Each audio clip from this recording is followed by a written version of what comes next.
Greetings and salutations. Welcome to Knife Chats with Tobias. Hi everybody, Tobias here, and well, once again, I'm at a loss for content, and this time it's almost, I shot myself in the foot. As you can see here, I got some Baron Son Barlows in front of you, or in front of the camera, really. 3 of them I have shown in the past, and then I've got 5 other that are still in boxes, and these are ones that I've recently picked up since I've been on a Barlow kick. I did this wonderful video. I swear it would have been like the best content you would have ever seen from me. However, when I was filming it, my phone ran out of memory because I had so much crap on my phone that as I was recording this, it just hit that magic spot and it just said it was recording. However, after a while I noticed, that's interesting. It's still saying 5 minutes and 3 seconds. That's how much time I had on the camera. 5 minutes and 3 seconds. It froze, and that was after I was sitting here for who knows how long. So I need to reshoot that video, and I will be doing that soon. But the thing is I don't know if you've ever done this kind of stuff where you shot the video and suddenly realized that your battery died, or for one reason or another your camera was not recording what you were talking about. I have done this a couple times, and I have noticed that if I try to fix the problem and go back and do the video right away, I'm still kind of aggravated with everything that was done, and the second take never is quite as good as it should be. So what I'm going to do is I'm going to take a pause on that and shoot it in a couple days when I kind of relax from it and everything like that. I know some of you other YouTubers out there have probably gone through the same thing, and I don't know, when you notice that your camera did not record, do you go and shoot it right away, or do you take a step back and say, you know what, that can wait, I'll work on something else? Because that's kind of what I'm doing right now. This is going to wait, I'm going to do something else. And that's fortunate because I did get another knife in, so I'll give you a sneak peek of that knife. It's not a Barlow, so this will continue with the Barlow ramble, but right now it's taking a break. I'll show you that other knife in a minute. It's a new Sodbuster Junior. I thought this was going to be the year of Sodbusters, but didn't turn out that way. Any case, as long as I'm talking, there's something else. This is a bit of a rant, I guess, and it's about artificial intelligence and the use of artificial intelligence, and I think we all are seeing a little bit of that on YouTube. We hear those robotic voices, and the video goes on forever, and really they're not saying anything new, even though they claim they would be saying something new. I'm noticing this a lot with like videos on World War II history or other things like that, and it's like, oh my gosh, I start listening and go, oh yeah, I've heard this voice before. It's a different channel, but it is obvious that somebody is just, it's an artificial intelligence channel. I don't want to listen to see this with science and stuff like that too. And yeah, it's aggravating. And the odd thing is the comments made there. And the reason this is coming up is if you're a member of like the SMKW Army, you know, that Facebook page, they have this little bot on their page called Knife Pal. Very clearly marked Knife Pal. And it's interesting reading the comments to Knife Pal. And the odd thing about it is all Knife Pal is doing, and what a lot of artificial intelligence does, is it basically crowdsources information, compiles it, and dumps it into something. Well, it looks to me like what the the folks at SMKW has done with their Knife Pal is they've asked it to come up with a question about knives, knife collecting, or knife care, something like that. And that's what it does. It just blurts out a question, I think about once every 1 or 3 days. It isn't always, but it's like every 24 to 72 hours, it'll throw out another question. And it's very obvious that it has been created by artificial intelligence. It's a little meme that shows up, and I'll ask a question like, what knife are you carrying today? Or what's your favorite blade steel? Or how do you clean your knife?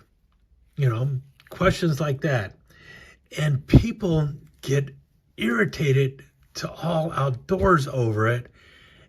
And all I keep thinking is, I have seen every one of these questions in the past, and they were asked by a person.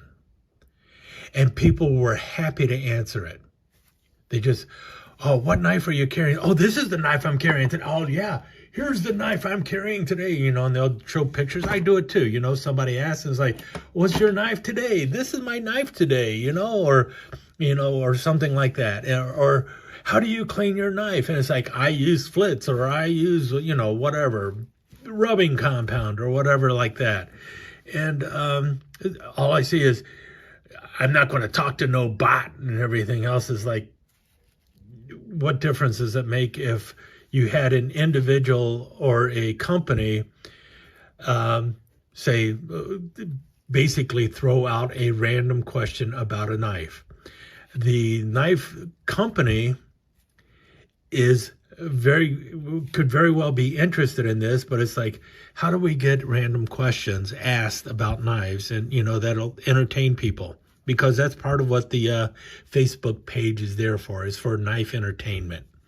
And this is one of those mundane things that people really don't want to have to do. It's like, all right, what's our question for the day? So they, you know, why have a meeting for what's our knife question of the day when you can get all those questions thrown into a Excel spreadsheet or something, and then randomly pick one out of there? That's kind of what their Knife Pal is doing. They're just picking a random knife question and they're tossing it out. And are the folks at FMKW actually caring about those questions? Maybe, maybe not. But the thing is this some kind of strange robots taking over the world kind of thing? No, it's basically crowdsourced common knife questions that people are always asking. We have all seen these questions over and over ad nauseum. Now they have a bot doing it rather than people. However, you know, a lot of people like those questions and they like to answer those questions. And there's one person who basically every day asks, what you toting? You know, what knife are you carrying? No one slams him for, you asked that yesterday. What difference does that make? Answer it or don't answer it. Me personally, I'm seeing those, I see the Knife Pal questions as a challenge. It's like, okay, I can answer this question in the most stupid, most ridiculous way possible, and no one is getting offended. Why is no one getting offended? Because it's being asked by a bot. So they ask a question on, how do you sharpen your knife? Well, I try to sharpen it to make it sharp, you know?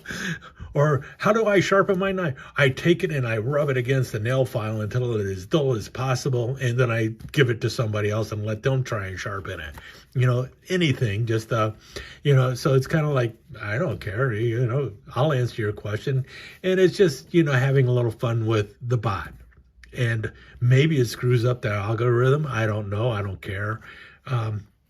my impression is artificial intelligence probably doesn't have the best sense of humor, so it might not get it, and it might actually look at those things and go, it's like when the new guy, if you've ever been in the Army, is like, or work in a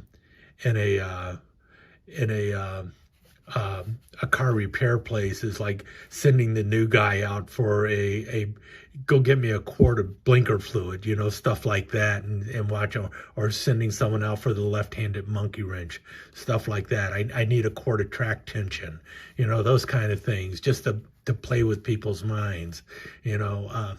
That's the way I look at it. That's the way I'm looking at the bot. The whole artificial intelligence knife question. If it really irritates you and you don't want it, the best thing to do is not respond at all. That really is the best way. If you don't like it, just scroll on by. I scroll past all sorts of things. I even scroll past some things that I actually enjoy answering, but at that particular moment, I don't have time to give it the answer I want to give it. So that's the way I look at the AI thing. So that one's done. Let me, now that I've also wasted so much time on that, let me show you a knife, and then I'm going to go on to another thing that I love to rant about and haven't really done in a while. But first, let's take a look at the knife I just picked up. This is in the case Crossroads. I have another one here already. And this one is also a Crossroads Sodbuster Junior. Then this one was in the green and black laminated wood, and I really did like it, and I still do like it, but it was in the laminated wood. And laminated wood is not as how can you put it? It isn't the most modern material out there, so I wanted to get a different one, and this one showed up, and so I grabbed it. It is in the black burlap laminate day glow G10 smooth XR Sodbuster, number 66382, and the pattern number, as you can see there, is XR. That's for the Crossroad. Hey, anyone who's in the military knows X stands for trans, like transmission, transaxial, and all sorts of other things. So you always just put it like X mission and so on and so forth. Anyway, X is also for cross now.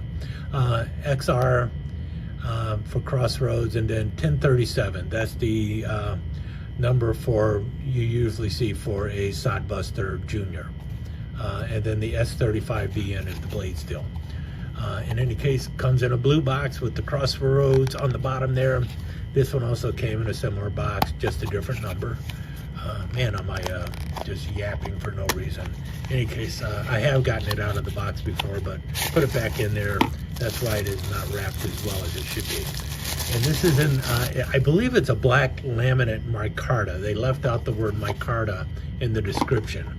I think the G10 is referring to the liner underneath here. If you notice, there's this green G10 liner underneath, but it does look like there is some kind of day glow coloring or something in the black burlap micarta. Notice how there's some other weird color in there. I don't know if that has something to do with the thermoplastic that is holding all that micarta in place. I will do a better review of this in the near future, but I picked it up because I wanted a micarta Crossroads also to go along with the green Packawood. Will I be getting more of the Crossroads series? I don't know. The price is not bad. I mean, the price is relatively inexpensive compared to other fancy schmancy Sodbuster Juniors by Case, but it is also double the price of your basic Delrin or thermoplastic handled, or synthetic handle, whatever they're calling it now, for a basic Sodbuster Junior. The difference on this one is basically the S35VN stonewashed blade with the cut through nail nick there, and also the materials used on there. I mean, it is definitely a step up, but am I going to tell people the step up to S35VN is worth the price compared to a carbon steel that's now 1095 carbon steel, or their True Sharp, which is basically a 420 high carbon stainless steel? And that's where I'm really at with this. You know, do you want to spend $35, or do you want to spend $70 for S35VN and, you know, screws instead of pens, and so on and so forth, maybe a little bit better blade alignment, things like that? That's really your call. It's not my call. And that takes us to the, sort of into the next rant I have, and that is blade steel. This is S35VN. Now I think they're considering that's kind of like a modest step up in blade steel, you know, compared to your 1095 carbon steel. This is your now 1095 carbon steel is just a budget steel. I saw 440C stainless steel listed as a budget steel now. 420 is an entry-level steel, or just garbage steel, and no one should be using anymore. Here's the deal with me. Now what's the latest? Magna Cut. Magna Cut is the latest, greatest super steel of all time, which basically turned S35VN into a modest upgrade in steel, and blah blah blah blah blah blah. Everyone needs to get your Magna Cut out and all this other stuff. Well, no, everyone doesn't. To me, what makes a super steel for me is a steel that is easy to work with, can hold an edge for a decent length of time, and is easy to sharpen. I like an easy to sharpen steel that cuts well and handles 99% of the chores that I run into every day. That to me is a great steel. And so for me, 1095 and 440A, they work for me. They get the job done. They do what I want them to do, and they have done what I wanted them to do for the better part of my life. I relied on this knife and this knife while I was in the Army for most of the chores that I had to do. I had a fixed blade on me, but these two knives were the knives I used most often. And this one, I don't know what steel is in it. I'm assuming it's like a 440 or something like that. It is whatever steel CCM was using. I didn't know what it was other than it was stainless. This, I know now that this is basically 440A stainless steel. You know, the Camillus from 1981. Was it good?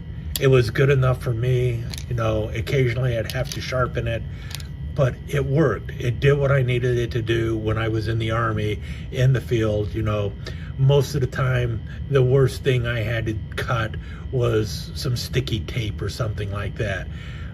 And it did the job great. After that, I picked up this. This is the Woodsman. It's basically a Huntsman without the toothpick and tweezers. And I used this knife for 20 some odd years. The only reason I stopped using it is because I picked up a different Swiss Army knife and started using it instead. And this knife was the only knife I carried and used on a daily basis, doing all sorts of things with it. It was a super knife. It did what I needed it to do. That's all that mattered to me. Why would I want to spend more money for some steel that now is like, oh, well, this is purpose-built knife steel? Well, how do I know that this was not also purpose-built knife steel? It was a good enough steel to do what it needed to do. It got jobs done. That's all that mattered. and it still gets jobs done today. But now it's like, oh, you can't use a Swiss Army knife. It's got junk steel in it.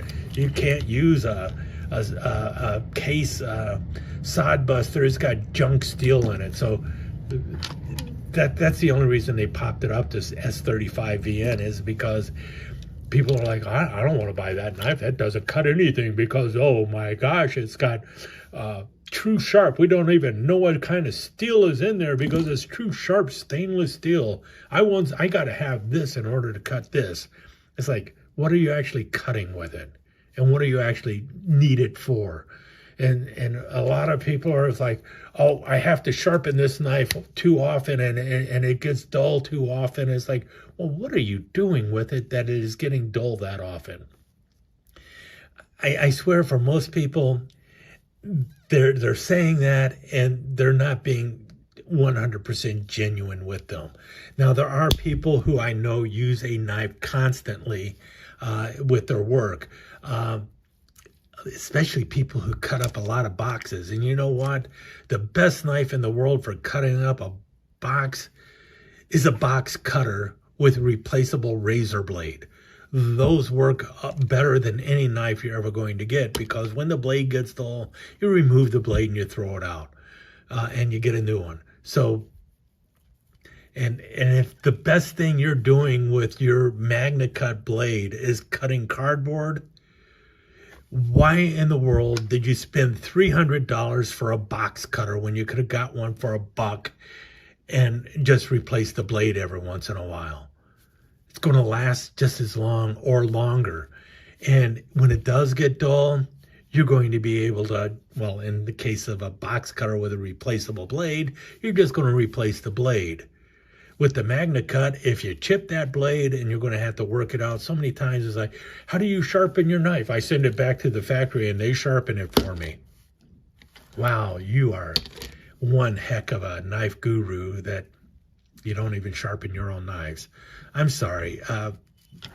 To me, a good super steel is one that gets the job done 99% of the time, holds a decent enough edge for you, and is easy to sharpen when it gets dull. To me, that is a good, solid steel for a knife blade. So that's why I don't get into all the, oh, well, have you picked up such and such with MagnaCut, or have you picked up this knife with, you know, XYZ number super steel? No, I haven't, and I don't plan on it. I'm just as happy with my Spyderco Dragonfly using VG10, which is not the world's greatest steel in the world, as I am using the one with the SPY 27 steel. Matter of fact, I'm happier with the VG10. It was cheaper. Anyway, thought I would go through this and get this rant out of the way so I can move on. And I also, while I'm at it, I was just watching a YouTube from Warthog, and he was mentioning that he's happy that there's people out there on YouTube who like to watch knife channels, because like Warthog, I'm surrounded by people who, who are not on YouTube, in the family, friends department, who really don't want to talk knives. It's not their thing. So if it wasn't for you folks out there in YouTube land, I would just be sitting here mumbling to myself, which is kind of what I'm doing because I'm talking to my camera. But hopefully this brings you a little bit of fun and a little bit of enjoyment.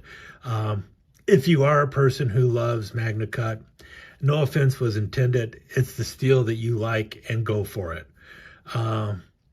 But my only feeling is that just because someone else is more than happy to be using the steel that's found in your basic buck 110 with the 420 high carbon, or people swear by Case's True Sharp, hey, it works for them, so why should they try something else?